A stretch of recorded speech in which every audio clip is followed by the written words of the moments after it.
अंदाज नया, माध्यम नया, पॉलिटिक्स वाला। आओ राजनीति करें।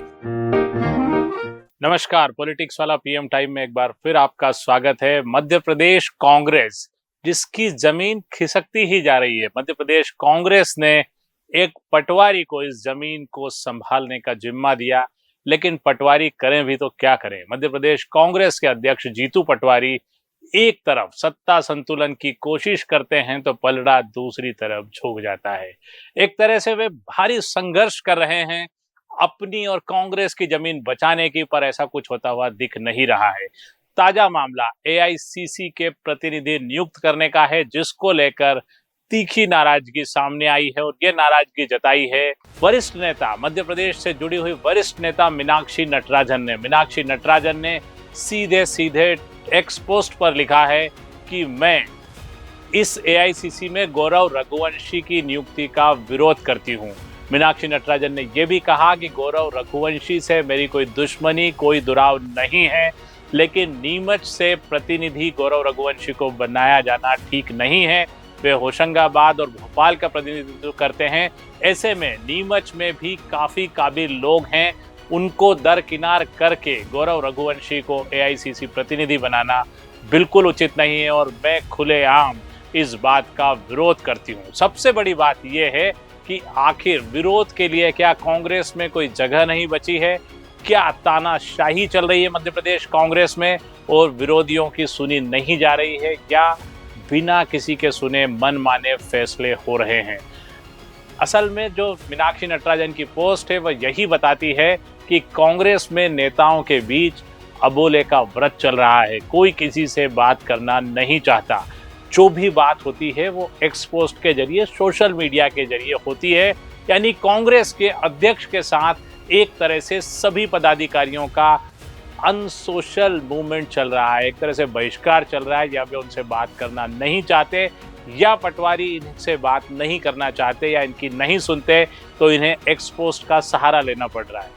अकेली मीनाक्षी नटराजन नहीं है, इसके अलावा पूर्व मुख्यमंत्री दिग्विजय सिंह ने भी कुछ दिन पहले ये कहा था कि लड़ाई बंद होनी चाहिए, गुटबाजी बंद होनी चाहिए, और उन्होंने उमंग सिंघार जो नेता प्रतिपक्ष हैं और जीतू पटवारी को टैग किया था। यहाँ भी ये बात पॉलिटिक्स वाला ने उठाई थी कि क्या दिग्विजय सिंह खुद जीतू पटवारी और उमंग सिंघार से बात नहीं कर सकते थे, तो उन्हें सार्वजनिक रूप से ये बात कहनी पड़ रही है।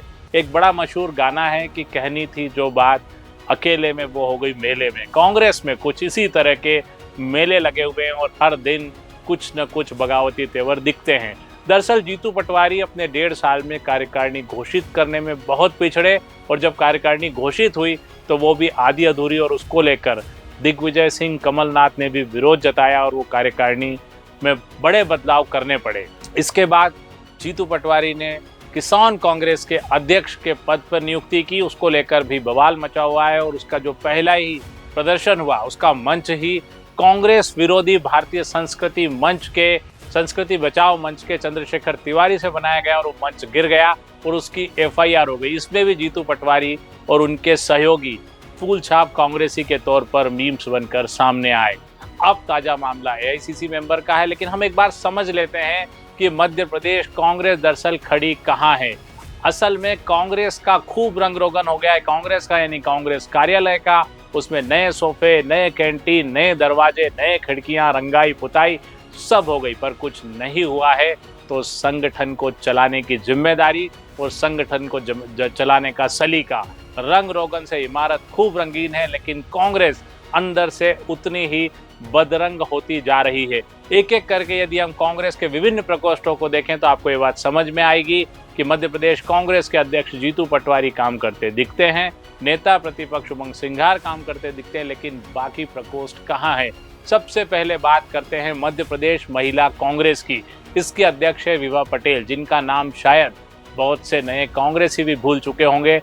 कई बार चुनाव हार चुकी विभा पटेल अब भी महिला कांग्रेस की अध्यक्ष बनी हुई है, और बड़े ही बेहतर ढंग से वे छठे चौमासे कभी कभी मीडिया में कुछ प्रदर्शन करते हुए दिखाई दे जाती है, मानो वे कांग्रेस में गेस्ट अपीयरेंस में है। जब कोई काम नहीं रहा, जिस तरह से किसान जब खेती बाड़ी के बाद फ्री हो जाता है तो थोड़ा अपने दूसरे काम करने लगता है, कुछ इसी तरह जब अपने सारे दूसरे काम धंधों से फ्री हो जाती हैं तो किसी दिन वे धरने प्रदर्शन के लिए आ जाती हैं, लेकिन उनके काम में कोई बदलाव नहीं, कोई हस्तक्षेप जीतू पटवारी का नहीं है। शायद दिग्विजय सिंह का वरद हस्त प्राप्त विभा पटेल को वो हटा नहीं पा रहे हैं। दूसरे हैं मध्य प्रदेश युवा कांग्रेस के एक्सीडेंटल प्रेसिडेंट, जी हाँ एक्सीडेंटल प्रेसिडेंट मितेंद्र सिंह। मितेंद्र दर्शन के बारे में एक्सीडेंटल प्रेसिडेंट इसलिए कहा जा रहा है यूथ कांग्रेस का कि बीच चुनाव में विक्रांत भूरिया जो मध्य प्रदेश यूथ कांग्रेस के अध्यक्ष थे, उन्हें लोकसभा चुनाव के दरमियान रातों रात हटा के मितेंद्र दर्शन की नियुक्ति जीतू पटवारी ने कर दी। इस नियुक्ति के पीछे ये कहा जा रहा है, जो पॉलिटिक्स वाला ने लगातार उठाया, कि किस तरह जीतू पटवारी और ऊपर बैठे कुछ गैंग ने मिलकर विक्रांत भूरिया को बाहर करवा के मितेंद्र दर्शन की नियुक्ति कर ली। अब ऐसे एक्सीडेंटल प्रेसिडेंट के जरिए क्या यूथ कांग्रेस चलेगी और कितने दिन चलेगी, ये भी सोचने वाली बात है। तीसरा एक बड़ा प्रकोष्ठ है कांग्रेस का, जिसे कभी विवेक तनखा देखा करते थे। उस प्रकोष्ठ का हाल बेहद बेहाल है। उसकी सुनवाई किस जगह चल रही किसी को नहीं पता। उसके अध्यक्ष और उसकी कार्यकारिणी के बारे में भी कोई जानकारी आपको शायद ही मिलेगी, या उसके किसी बैनर तले कोई कार्यक्रम आपको देखने को मिलेगा। सेवा दल और दूसरे प्रकोष्ठ की तो बात ही छोड़ दीजिए, वे तो कब से गुमनामी के अंधेरे में हैं, उन्हें कोई देखता समझता भी है या नहीं। यानी कुल मिला के मध्य प्रदेश कांग्रेस दिनों दिन नीचे जा रही है और कुछ लोगों का समूह बन के रह गई है। इसे कांग्रेस संगठन कहना भी थोड़ा गड़बड़ है। इसमें संगठन नहीं, कई सारे घटक हैं जो मिलकर इसे चलाने की कोशिश कर रहे हैं। दिग्विजय सिंह कमलनाथ के बाद अब युवा नेता मीनाक्षी नटराजन का ट्वीट कई इशारे कर रहा है। और क्या इसे ये माना जाए कि लगातार जीतू पटवारी का जो विरोध हर तरह से हो रहा है, उनके साथ कुछ दिक्कत होगी, उनके कुछ मतलब कामकाज में कमी आएगी, उनके कुछ पर कतरे जाएंगे, या उनकी कुर्सी ही चली जाएगी। कहने वाले सूत्र तो ये तक कह रहे हैं कि इस वक्त जीतू पटवारी बेहद संकट में हैं और कई सारे नेता जो ऊपर बैठे हैं वो इसका संकेत नीचे नेताओं को दे चुके हैं। और मीनाक्षी नटराजन जैसे नेता इस बात को बखूबी समझ चुके हैं कि पटवारी अब बहुत मजबूत दिल्ली में नहीं है, इसलिए चारों तरफ से पटवारी पर प्रहार हो रहे हैं। एक और बात, कांग्रेस का सोशल मीडिया प्रकोष्ठ जिसकी बात छूट गई, जिसके अध्यक्ष हैं चंचलेश व्यास। इसके पहले थे विधायक नितेंद्र सिंह राठौर, जो कि 6 महीने भी इस पद पर नहीं रहे। इसके बाद जब कोई नहीं मिला, नितेंद्र राठौर ने पद छोड़ने की पेशकश कर दी, तो ताबड़तोड़ चंचलेश व्यास को इसका अध्यक्ष बना दिया गया। लेकिन चंचलेश व्यास के साथ भी बात यही है कि जो पूरे प्रदेश के सोशल मीडिया के अध्यक्ष हैं, सोशल मीडिया के इंचार्ज हैं, लेकिन वे बैठते मंदसौर में हैं, भोपाल से कई किलोमीटर दूर। ऐसे दूर दराज से पार्ट टाइम तरीके से अपनी मर्जी से अपने बचे हुए वक्त में ये कांग्रेस संगठन चल रहा है। सोशल मीडिया के जो दूसरे प्रभारी हैं, कोऑर्डिनेटर हैं, जो नेशनल पदों पर भी हैं, वे बैठक बुलाते हैं, लेकिन उन बैठकों में वे खुद ही मौजूद नहीं रहते हैं। जबकि वे फरमान भी जारी करते हैं कि जिसकी अटेंडेंस कम होगी उसके साथ अनुशासनहीनता की कार्रवाई की जाएगी, मानो कोई क्लास लगी हो। लेकिन आप जानते हैं कि कार्यकारिणी की पहली बैठक में ही 19 से ज़्यादा नेताओं ने बगावत की थी और मौजूद नहीं रहे थे। ऐसे में किस पर अनुशासन की कार्रवाई होगी और अध्यक्ष जी का क्या होगा। लेकिन पार्ट टाइम कांग्रेस को आप देखते रहिए, जो 10 से 6 के दौर में चलती है और 10 से 6 में ही इसकी पूरी कामकाज निपट जाते हैं। आज के लिए इतना ही। अगली बार फिर किसी ऐसे ही विषय के साथ आपसे रूबरू होंगे। धन्यवाद, शुक्रिया। चैनल को लाइक और सब्सक्राइब करना न भूलें।